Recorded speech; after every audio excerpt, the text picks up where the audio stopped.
Welcome back to Siya education YouTube channel. ഇന്ന് നമ്മൾ എടുക്കുന്നത് ബയോകെമിസ്ട്രിയിൽ വരുന്ന module 3 grades of chemicals, secondary standard chemicals, storage of chemicals എന്ന് പറയുന്ന ഈ ഒരു ഭാഗമാണ്. ഇത് ലബോറട്ടറി ടെക്നീഷ്യൻ ഗ്രേഡ് 2 വരുന്ന ക്ലാസ്സുകളാണ്. എന്താണ് ഗ്രേഡ്സ് ഓഫ് കെമിക്കൽസ് എന്നുകൊണ്ട് ഉദ്ദേശിക്കുന്നത്? Grades of chemicals refers to the purity and quality of a chemical substance which can vary depending on its intended use. അതായത് ഒരു കെമിക്കലിൻ്റെ ഗ്രേഡ്സ് എന്നുകൊണ്ട് ഉദ്ദേശിക്കുന്നത് ആ ഒരു കെമിക്കൽ സബ്സ്റ്റൻസിൻ്റെ പ്യൂരിറ്റി അതുപോലെ തന്നെ ക്വാളിറ്റിയാണ്. അത് അതിൻ്റെ ഇൻറ്റൻഡഡ് യൂസിനെ ഡിപ്പെൻഡ് ചെയ്തിട്ട് വാരി ചെയ്യുന്നുണ്ട്. Different grades of chemicals. ഇനി എന്തൊക്കെയാണ് ഡിഫറെൻറ്റ് ഗ്രേഡ്സ് ഓഫ് കെമിക്കൽസ് എന്ന് നോക്കാം. ഫസ്റ്റ് വരുന്നത് അനലൈസ്ഡ് ഗ്രേഡ്സ് ആണ്. അപ്പോൾ അതിൻ്റെ ഡെഫിനേഷൻ നോക്കുകയാണെങ്കിൽ chemicals that have been analyzed and certified to meet specific standards. അതായത് അതിൻ്റെ ഒരു സ്പെസിഫിക് സ്റ്റാൻഡേർഡ്സ് മീറ്റ് ചെയ്യുന്നതിന് വേണ്ടിയിട്ട് ഒരു സർട്ടിഫൈഡ് ആയിട്ടുള്ള അനലൈസ്ഡ് ആയിട്ടുള്ള കെമിക്കൽസാണ് അനലൈസ്ഡ് ഗ്രേഡ്സ് എന്നുകൊണ്ട് ഉദ്ദേശിക്കുന്നത്. പ്യൂരിറ്റി നോക്കുകയാണെങ്കിൽ ടിപ്പിക്കലി 99.9 അല്ലെങ്കിൽ ഹയർ ആണ് അതിൻ്റെ പ്യൂരിറ്റി എന്ന് പറയുന്നത്. ഇതിൻ്റെ യൂസുകൾ വരുന്നത് analytical applications such as chromatography, spectroscopy, ഇതിലൊക്കെയാണ് ഇതിൻ്റെ യൂസുകൾ വരുന്നത്. നെക്സ്റ്റ് വരുന്നൊരു ഗ്രേഡ്സ് ഓഫ് കെമിക്കലാണ് റിയേജൻ ഗ്രേഡ് എന്ന് പറയുന്നത്. Chemicals that meet specific standard for purity and composition. അതിൻ്റെ ആ ഒരു പ്യൂരിറ്റി കോമ്പോസിഷന് ആവശ്യമായിട്ടുള്ള ഒരു സ്പെസിഫിക് സ്റ്റാൻഡേർഡ് മീറ്റ് ചെയ്യുന്ന കെമിക്കൽസ്, അതാണ് റിയേജൻ ഗ്രേഡിൽ വരുന്നത്. ടിപ്പിക്കലി 99% അല്ലെങ്കിൽ ഹയർ ആയിരിക്കും അതിൻ്റെ പ്യൂരിറ്റി എന്ന് പറയുന്നത്. ഇതിന് ലബോറട്ടറി ആപ്ലിക്കേഷൻസ് ആയിട്ടുള്ള ടൈട്രേഷൻ അതുപോലെ തന്നെ സിന്തസിസിനൊക്കെയാണ് ഇത് യൂസ് ചെയ്യുന്നത്. മൂന്നാമതായി പറയുന്നത് ടെക്നിക്കൽ ഗ്രേഡാണ്. Chemicals that meet specific standard for purity and composition but may not be suitable for analytical applications. അതായത് ഇതിൻ്റെ പ്യൂരിറ്റി, കോമ്പോസിഷൻ അതിന് വേണ്ടിയിട്ടുള്ള ആ ഒരു സ്പെസിഫിക് സ്റ്റാൻഡേർഡ് മീറ്റ് ചെയ്യുന്ന കെമിക്കൽസ് ആയിരിക്കും, പക്ഷേ ഇത് അനാലിറ്റിക്കൽ ആപ്ലിക്കേഷന് സ്യൂട്ടബിൾ ആയിരിക്കില്ല. പ്യൂരിറ്റി നോക്കുകയാണെങ്കിൽ 95 to 98% ആണ് അതിൻ്റെ പ്യൂരിറ്റി വരുന്നത്. യൂസുകൾ വരുന്നത് ഇൻഡസ്ട്രിയൽ ആപ്ലിക്കേഷൻസ് ആണ് അതിൽ വരുന്ന സച്ച് ആസ് മാനുഫാക്ചറിങ്, പ്രോസസ്സിങ്. അപ്പോൾ അങ്ങനെയുള്ള ഇൻഡസ്ട്രിയൽ ആപ്ലിക്കേഷൻസിലാണ് ടെക്നിക്കൽ ഗ്രേഡ് യൂസ് ചെയ്യുന്നത്. ദെൻ നാലാമത് വരുന്നത് ഇൻഡസ്ട്രിയൽ ഗ്രേഡാണ്. Chemical that meet specific standard for purity and composition but may not be suitable for analytical or technical applications. അപ്പോൾ എന്താണ് അതിൻ്റെ പ്യൂരിറ്റി അതുപോലെ തന്നെ കോമ്പോസിഷൻ്റെ സ്പെസിഫിക് സ്റ്റാൻഡേർഡുകൾ മീറ്റ് ചെയ്യുന്ന കെമിക്കൽസ് ആണിവ. പക്ഷേ ഇത് എന്താ പറയുന്നത് അനാലിറ്റിക്കൽ അതുപോലെ തന്നെ ടെക്നിക്കൽ ആപ്ലിക്കേഷൻസിനൊന്നും സ്യൂട്ടബിൾ ആയിരിക്കില്ല. ടിപ്പിക്കലി അതിൻ്റെ പ്യൂരിറ്റി 90 to 95% ആണ് വരുന്നത്. ഇനി ഇത് എവിടേക്കാണ് യൂസ് ചെയ്യുന്നത് വെച്ചാൽ ലാർജ് സ്കെയിൽ ഇൻഡസ്ട്രിയൽ ആപ്ലിക്കേഷൻസിലാണ് ഇത് യൂസ് ചെയ്യുന്നത്. ഏതൊക്കെയാണ് സച്ച് ആസ് കെമിക്കൽ പ്രോസസ്സിങ് അതുപോലെ തന്നെ മാനുഫാക്ചറിങ്. അപ്പോൾ അങ്ങനെ വരുന്ന ലാർജ് സ്കെയിൽ ഇൻഡസ്ട്രിയൽ ആപ്ലിക്കേഷൻസിലാണ് ഇൻഡസ്ട്രിയൽ ഗ്രേഡ് യൂസ് ചെയ്യുന്നത്. ദെൻ ലബോറട്ടറി ഗ്രേഡ് കെമിക്കൽസ് ആണ് പറയുന്നത്. Chemicals that meet specific standard for purity and composition suitable for laboratory applications. അപ്പോൾ ഇവ ലബോറട്ടറി ആപ്ലിക്കേഷൻസിന് സ്യൂട്ടബിൾ ആയിട്ടുള്ള ഈ ഒരു പ്യൂരിറ്റി, കോമ്പോസിഷനൊക്കെ മീറ്റ് ചെയ്യുന്ന സ്പെസിഫിക് സ്റ്റാൻഡേർഡ് മീറ്റ് ചെയ്യുന്ന കെമിക്കൽസാണ് ലബോറട്ടറി ഗ്രേഡ് എന്ന് പറയുന്നത്. ഇതിൻ്റെ ഒരു പ്യൂരിറ്റി നോക്കുകയാണെങ്കിൽ 95 to 99% പ്യൂരിറ്റിയാണ് ഇതിനുള്ളത്. ലബോറട്ടറി ആപ്ലിക്കേഷൻസ് ആയിട്ടുള്ള റിസർച്ച്, ഡെവലപ്മെൻറ്റ് ഇതിലൊക്കെയാണ് ഇവ യൂസ് ചെയ്യുന്നത്. ദെൻ ആറാമത് വരുന്ന ഒരു ഗ്രേഡ്സ് ഓഫ് കെമിക്കലാണ് pharmaceutical grade. Chemicals that meet specific standard for purity and composition suitable for pharmaceutical applications. അപ്പോൾ ഫാർമസ്യൂട്ടിക്കൽ ആപ്ലിക്കേഷൻസിന് യൂസ്ഫുൾ ആയിട്ടുള്ള അല്ലെങ്കിൽ സ്യൂട്ടബിൾ ആയിട്ടുള്ള കെമിക്കൽസ് ആണ് ഈ ഒരു ഫാർമസ്യൂട്ടിക്കൽ ഗ്രേഡ്സ് ഓഫ് കെമിക്കൽസിൽ വരുന്നത്. ദെൻ പ്യൂരിറ്റി നോക്കുകയാണെങ്കിൽ ടിപ്പിക്കലി 99.9% ഓർ ഹയർ ആയിരിക്കും ഇതിൻ്റെ പ്യൂരിറ്റി എന്ന് പറയുന്നത്. പിന്നെ ഇത് യൂസ് ചെയ്യുന്നത് ഫാർമസ്യൂട്ടിക്കൽ, മാനുഫാക്ചറിങ് ആൻഡ് റിസർച്ചിലൊക്കെയാണ് ഇവ യൂസ് ചെയ്യുന്നത്. ദെൻ ഏഴാമത് വരുന്നത് ഫുഡ് ഗ്രേഡ് കെമിക്കൽസ് ആണ്. Chemical that meet specific standard for purity and composition suitable for food applications. ഇനി ഇതിൻ്റെ പ്യൂരിറ്റി 95 to 99% ആണ് വരുന്നത്. യൂസുകൾ വരുന്നത് ഫുഡ് പ്രോസസ്സിംഗ് ആൻഡ് മാനുഫാക്ചറിങ്ങിലാണ്. ദെൻ എട്ടാമതായി പറയുന്നത് ബയോടെക് ഗ്രേഡ് ഓഫ് കെമിക്കലാണ്. അതിൽ വരുന്നത് chemicals that meet specific standard for purity and composition suitable for biotechnology applications. അപ്പോൾ ബയോടെക്നോളജി ആപ്ലിക്കേഷൻസിന് സ്യൂട്ടബിൾ ആയിട്ടുള്ള ഈ ഒരു സ്പെസിഫിക് സ്റ്റാൻഡേർഡ് മീറ്റ് ചെയ്യുന്ന കെമിക്കൽസ്. അപ്പോൾ ഇതിൻ്റെ പ്യൂരിറ്റി എന്ന് പറയുന്നത് 99.9% ഓർ ഹയർ ആയിരിക്കും ഇതിൻ്റെ പ്യൂരിറ്റി വരുന്നത്. ഇത് ബയോടെക്നോളജി റിസർച്ച് അതുപോലെ തന്നെ ഡെവലപ്മെൻറ്റിലൊക്കെയാണ് ഇത് യൂസ് ചെയ്യുന്നത്. ദെൻ 9th വരുന്നത് സ്പെക്ട്രോഗ്രേഡ് ആണ്. Chemicals that meet specific standard for purity and composition suitable for spectroscopic application. Purity എന്ന് വരുമ്പോൾ 99.9% ഓർ ഹയർ ആയിരിക്കും ഇതിൻ്റെ പ്യൂരിറ്റി വരുന്നത്. ദെൻ സ്പെക്ട്രോസ്കോപ്പിക് അനാലിസിസ് ആയിട്ടുള്ള NMR അതുപോലെ തന്നെ IR ഇതിലൊക്കെയാണ് ഇത് യൂസ് ചെയ്യുന്നത്. ദെൻ 10th ആണ് ക്രോമറ്റോഗ്രാഫി ഗ്രേഡ്. അപ്പോൾ ഇത് ക്രോമറ്റോഗ്രാഫിക് ആപ്ലിക്കേഷൻസിന് സ്യൂട്ടബിൾ ആയിട്ടുള്ള കെമിക്കൽസ് ആണ്. ഇതിൻ്റെ പ്യൂരിറ്റി നോക്കുകയാണെങ്കിൽ 99.9% ഓർ ഹയർ ആയിരിക്കും പ്യൂരിറ്റി വരുന്നത്. പിന്നെ ഇത് യൂസ് ചെയ്യുന്നത് HPLC അതുപോലെ തന്നെ GC ഗ്യാസ് ക്രോമറ്റോഗ്രാഫി പോലുള്ള ക്രോമറ്റോഗ്രാഫിക് അനാലിസിസിലൊക്കെയാണ് ഇത് യൂസ് ചെയ്യുന്നത്. ദെൻ നെക്സ്റ്റ് വരുന്ന ടോപ്പിക് ഇതിൽ സെക്കൻഡറി സ്റ്റാൻഡേർഡ് കെമിക്കൽസ് ആണ്. അപ്പോൾ secondary standard chemicals are substance used as standard for calibration and analysis in various analytical technique. അപ്പോൾ ഒത്തിരി പലതരത്തിലുള്ള അനാലിറ്റിക്കൽ ടെക്നിക്സിൽ ഈ ഒരു കാലിബ്രേഷൻ അതുപോലെ തന്നെ അനാലിസിസിന് യൂസ് ചെയ്യുന്ന ഒരു സ്റ്റാൻഡേർഡുകളായിട്ട് വരുന്ന സബ്സ്റ്റൻസ് ആണ് സെക്കൻഡറി സ്റ്റാൻഡേർഡ് കെമിക്കൽസ് എന്ന് പറയുന്നത്. They are typically used to verify the accuracy of primary standard and to calibrate instrument. ഈ പ്രൈമറി സ്റ്റാൻഡേർഡിൻ്റെ ആക്യുറസി വെരിഫൈ ചെയ്യുന്നതിനും അതുപോലെ തന്നെ ഇൻസ്ട്രുമെൻസിൻ്റെ കാലിബ്രേഷനൊക്കെയാണ് ഇത് ടിപ്പിക്കലി യൂസ് ചെയ്യുന്നത്. ഇതിൻ്റെ ക്യാരക്ടറിസ്റ്റിക്സ് നോക്കുകയാണെങ്കിൽ പ്യൂരിറ്റി ഫസ്റ്റ് വൺ പ്യൂരിറ്റി ആണ്. ഹൈ പ്യൂരിറ്റി ഉണ്ടായിരിക്കണം. ടിപ്പിക്കലി ഒരു 99% അല്ലെങ്കിൽ ഹയറോ പ്യൂരിറ്റി ഉണ്ടായിരിക്കണം. ദെൻ സ്റ്റെബിലിറ്റി നോക്കുകയാണെങ്കിൽ സ്റ്റേബിൾ ഓവർ ടൈം ആയിരിക്കണം. വിത്ത് മിനിമൽ ഡിഗ്രഡേഷൻ ഓർ കണ്ടാമിനേഷൻ ആയിരിക്കും. മിനിമൽ ഡിഗ്രഡേഷനോ അല്ലെങ്കിൽ കണ്ടാമിനേഷനോ ആയിരിക്കണം. ദെൻ അവൈലബിലിറ്റി നോക്കുകയാണെങ്കിൽ widely available from reputable suppliers. Then നാലാമത് വരുന്ന ഒരു ക്യാരക്ടറിസ്റ്റിക്സ് എന്ന് പറയുന്നത് കോസ്റ്റ് ആണ്. ജനറലി ലെസ് എക്സ്പെൻസീവ് ആയിരിക്കും. ഈ ഒരു പ്രൈമറി സ്റ്റാൻഡേർഡിനെ കമ്പയർ ചെയ്ത് നോക്കുമ്പോൾ ജനറലി ഇത് ലെസ് എക്സ്പെൻസീവ് ആയിരിക്കും. Then accuracy accurate and reliable ആണ് വിത്ത് വെൽ ക്യാരക്ടറൈസ്ഡ് പ്രോപ്പർട്ടീസ്. അപ്പോൾ ഇത്രയാണ് ക്യാരക്ടറിസ്റ്റിക്സിൽ വരുന്നത്. Then examples of secondary standard chemicals. അപ്പോൾ സെക്കൻഡറി സ്റ്റാൻഡേർഡ് കെമിക്കൽസിന് വരുന്ന എക്സാമ്പിൾസ് നോക്കാം. ഫസ്റ്റ് വരുന്നത് KHP potassium hydrogen phthalate. It is used for pH calibration and acid base titration. അപ്പോൾ എന്തിനൊക്കെയാണ് യൂസ് ചെയ്യുന്നത്? pH കാലിബ്രേഷനും അതുപോലെ തന്നെ ആസിഡ് ബേസ് ടൈട്രേഷൻ അതിലൊക്കെ യൂസ് ചെയ്യുന്ന ഒരു സെക്കൻഡറി സ്റ്റാൻഡേർഡ് കെമിക്കലാണ് KHP എന്ന് പറയുന്നത്. സെക്കൻഡ് വരുന്നത് sodium carbonate Na2CO3.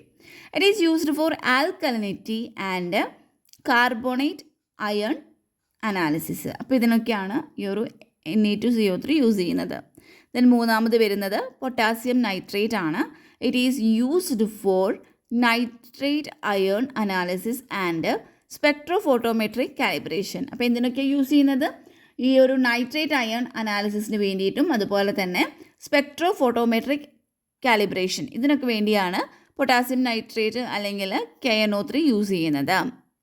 Then sulphuric acid ആണ് H2SO4.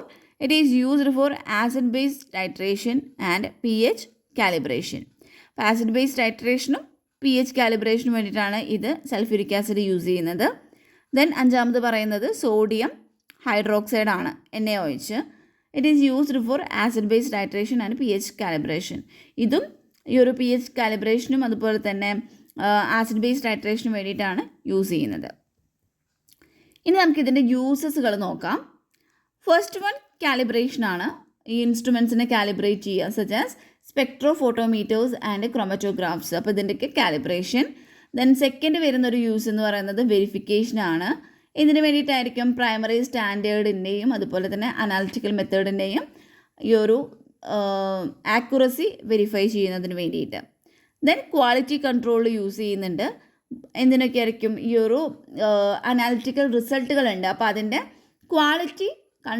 ക്വാളിറ്റീനെ എന്ത് ചെയ്യാനും കൺട്രോൾ ചെയ്യാനും മോണിറ്റർ ചെയ്യാനും ഇത് യൂസ് ചെയ്യുന്നുണ്ട്. Then research use in research application such as developing new analytical methods. അഞ്ചാമത് പറയുന്നത് ട്രെയിനിങ് ആണ്. അപ്പോൾ use in training and education programme for analytical techniques. Analytical ടെക്നിക്സിന് ഉള്ള ഈ ഒരു എഡ്യൂക്കേഷൻ പ്രോഗ്രാംസ് ഒക്കെ ഉണ്ടായിരിക്കും, അല്ലെങ്കിൽ ട്രെയിനിങ് ഉണ്ടായിരിക്കും, അതിൽ ഇത് യൂസ് ചെയ്യുന്നുണ്ട്. അപ്പോൾ 5 ഫങ്ഷൻസ് പറഞ്ഞു. ഏതൊക്കെയായിരുന്നു? Calibration, verification, quality control, research and training. Next വരുന്നത് സെലക്ഷൻ ക്രൈറ്റീരിയ ആണ്. നമ്മളൊരു സെക്കൻഡറി സ്റ്റാൻഡേർഡ് കെമിക്കൽ സെലക്ട് ചെയ്യുമ്പോൾ ശ്രദ്ധിക്കേണ്ട കുറച്ച് ക്രൈറ്റീരിയാസ്. ഫസ്റ്റ് വൺ വരുന്നത് റിലവൻസ് ആണ്. Choose a secondary standard that is relevant to the analytical technique or application. അപ്പോൾ അതിന് റെലവൻ്റ് ആയിട്ടുള്ള കെമിക്കൽ അല്ലെങ്കിൽ ഒരു സെക്കൻഡറി സ്റ്റാൻഡേർഡ് ആയിരിക്കണം നമ്മൾ ചൂസ് ചെയ്യേണ്ടത്. Then purity. Secondary standard high purity ഉള്ള, അതുപോലെ തന്നെ മിനിമൽ ഇംപ്യൂരിറ്റീസ് ഉള്ള സെക്കൻഡറി സ്റ്റാൻഡേർഡുകളാണ് നമ്മൾ സെലക്ട് ചെയ്യേണ്ടത്. ദെൻ സ്റ്റെബിലിറ്റി വരുന്നുണ്ട്. സ്റ്റെബിലിറ്റി നമ്മൾ എന്താ സെലക്ട് ചെയ്യേണ്ടതെന്ന് വെച്ചാൽ നമ്മൾ സ്റ്റേബിൾ ഓവർ ടൈം ആയിട്ടുള്ള, അതുപോലെ തന്നെ ഡീഗ്രഡേഷനോട് റെസിസ്റ്റൻ്റ് ആയിട്ടുള്ളത് വേണം നമ്മൾ സെലക്ട് ചെയ്യാൻ. ദെൻ അവൈലബിലിറ്റി എന്ന് പറയുമ്പോൾ വൈഡ്ലി അവൈലബിൾ ആയിരിക്കണം. അഞ്ചാമത് പറയുന്നത് കോസ്റ്റ് ആണ്. നെക്സ്റ്റ് നമ്മൾ ഡിസ്കസ് ചെയ്യാൻ പോകുന്നത് storage and handling of secondary standard chemicals. ഈ ഒരു ടോപ്പിക്കാണ്. അപ്പോൾ അതിൽ ഫസ്റ്റ് നമ്മൾ store in a cool dry place. ഒരു കൂളായിട്ടുള്ള ഡ്രൈ ആയിട്ടുള്ള പ്ലേസിലാണ് ഇത് സ്റ്റോർ ചെയ്യേണ്ടത്. Away from direct sunlight and heat sources. Then second one use proper containers. നമ്മളിതൊരു എയർ ടൈറ്റ് ആയിട്ടുള്ള വെൽ ലാബിൾഡ് ആയിട്ടുള്ള കണ്ടെയ്നേഴ്സിലായിരിക്കണം ഇത് യൂസ് ചെയ്യേണ്ടത്. ദെൻ തേർഡ് വൺ പറയുന്നത് ഹാൻഡിൽ വിത്ത് കെയർ ആണ്. അതായത് നമ്മൾ ഗ്ലൗസ്, അതുപോലെ തന്നെ ഐവെയേഴ്സ്, ഇതെല്ലാം നമ്മൾ, അതായത് പ്രൊട്ടക്റ്റീവ് ആയിട്ടുള്ള ഐറ്റംസ് നമ്മൾ ഈ ഒരു സെക്കൻഡറി സ്റ്റാൻഡേർഡ് നമ്മൾ ഹാൻഡിൽ ചെയ്യുന്ന സമയത്ത് ധരിച്ചിരിക്കണം. ദെൻ നാലാമത് മോണിറ്റർ എക്സ്പയറേഷൻ ഡേറ്റ്. അപ്പോൾ എക്സ്പയറി ഡേറ്റ് ഉണ്ടായിരിക്കും, അത് നമ്മൾ റെഗുലർലി അതിൻ്റെ ആ ഒരു ഡേറ്റ് നമ്മൾ ചെക്ക് ചെയ്യുകയും അത് നമ്മൾ റീപ്ലേസ് ചെയ്യുകയും ചെയ്യേണ്ടതാണ്. Follow supplier guide lines.